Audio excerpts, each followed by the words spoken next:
بسم اللہ الرحمن الرحیم۔ السلام علیکم۔ حضرت صہیب رومی رضی اللہ عنہ فرماتے ہیں کہ پرانے زمانے میں ایک جادوگر ہوا کرتا تھا۔ وہ جادوگر جب بوڑھا ہو گیا تو اس نے اپنے بادشاہ سے کہا کہ میری آخری عمر چل رہی ہے تو بہتر ہے کسی لڑکے کو میرے پاس بھیجو تاکہ میں اسے اپنا جادو سکھا سکوں۔ بادشاہ کو جب جادوگر کا یہ پیغام ملا تو بادشاہ نے ایک لڑکا جادوگر کے حوالے کیا کہ تم اسے اپنا جادو سکھاؤ۔ وہ لڑکا روزانہ جادوگر کے پاس جادو سیکھنے جاتا تھا۔ ایک دن اس لڑکے کو راستے میں ایک راہب ملا۔ اب لڑکے نے اپنی عادت بنا لی تھی کہ وہ روزانہ آتے اور جاتے ہوئے اس راہب کے پاس بھی بیٹھا کرتا تھا، لیکن یہ لڑکا جب جادوگر کے پاس جاتا تو لیٹ آنے کی وجہ سے اس کو جادوگر سے بہت مار پڑتی۔ اس لڑکے نے ساری بات راہب کو بتا دی۔ راہب نے اس کو یہ مشورہ دیا کہ تم گھر لیٹ جاؤ تو کہنا کہ مجھے جادوگر نے روک رکھا تھا، اور جب جادوگر پوچھے لیٹ کیوں آئے ہو تو کہنا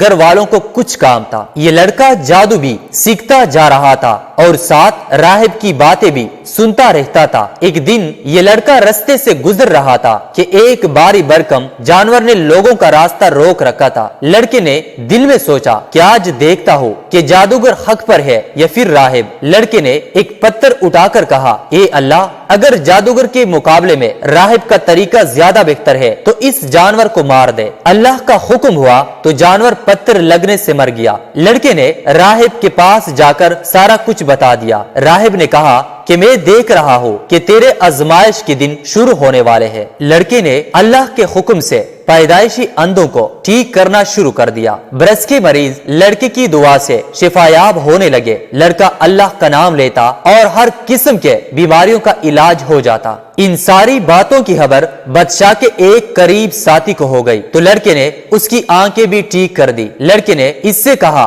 کہ اگر تو اللہ پر ایمان لائے گا تو میں تیری آنکھیں ٹھیک کروں گا۔ وہ شخص اللہ پر ایمان لے آیا تو لڑکے نے اس کی آنکھیں ٹھیک کر دی۔ اب جب یہ آدمی آنکھیں ٹھیک ہونے کے بعد بادشاہ کے پاس گیا تو بادشاہ نے کہا، تمہاری آنکھیں کیسے ٹھیک ہو گئی؟ اس آدمی نے کہا کہ اللہ نے میرے بینائی ٹھیک کر دی ہے۔ اب وہ بادشاہ طائش میں آ گیا کہ میرے علاوہ تیرا رب اور کون ہو سکتا ہے؟ اس آدمی نے اس لڑکے کا بتا دیا۔ بادشاہ نے لڑکے کو پیغام بھیجوایا۔ جب لڑکا آیا تو بادشاہ نے اس سے کہا کہ تیرا جادوگری کا فن اتنا کامیاب ہو گیا ہے کہ تو بیماریوں کو ٹھیک کر دیتا ہے، نابینا کو آنکھیں دے دیتا ہے۔ لڑکے نے کہا کہ بادشاہ سلامت، لوگوں کو شفا میں نہیں، میرا رب دیتا ہے۔ بادشاہ نے اس لڑکے کو قید کر لیا اور اسے طرح طرح کی اذیتیں دینے لگا۔ لڑکے نے راہب کا پتہ بتا دیا۔ بادشاہ نے راہب کو پکڑ لانے کا کہا۔ راہب جب آ گیا تو بادشاہ نے راہب سے کہا کہ اپنے دین سے ہٹ جاؤ۔ راہب نے صاف انکار کر دیا تو بادشاہ نے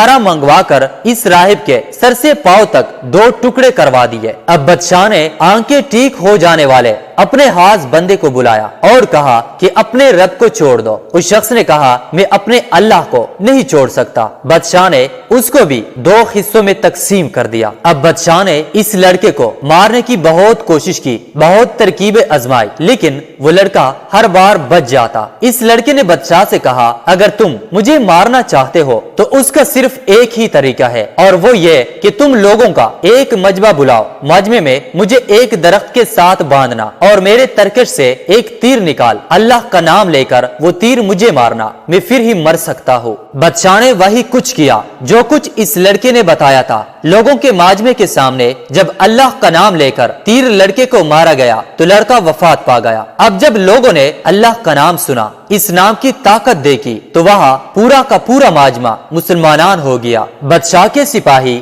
گھبرائے ہوئے بادشاہ کے دربار میں پہنچے تو بادشاہ نے پوچھا، اب کیا ہوا؟ سپاہیوں نے کہا، وہی ہوا جس کا خطرہ تھا۔ لڑکے نے یہ سب جان بوجھ کر کروایا تھا تاکہ زیادہ سے زیادہ لوگ اللہ کا نام سن کر اس نام کی طاقت جان سکے اور اللہ پر ایمان لے آئے۔ اب اس بادشاہ نے بڑی بڑی خندقیں کھدوا کر اس میں آگ جلائی اور جو لوگ ایمان لائے تھے ان کو پکڑ پکڑ کر آگ میں پھینکنے لگا تاکہ مسلمانوں کا خاتمہ ہو سکے۔ لیکن جتنا بھی ایمان کو اسلام کو دبایا جاتا ہے، اسلام اتنی پاور سے ابھرتا ہے۔ ایمان والے آج بھی اپنے ایمان کی طاقت کے ساتھ زندہ ہے اور تا قیامت زندہ رہیں گے۔ پیارے دوستو، مزید اسلامی واقعات کے لیے اس چینل کو ضرور سبسکرائب کریں۔ شکریہ۔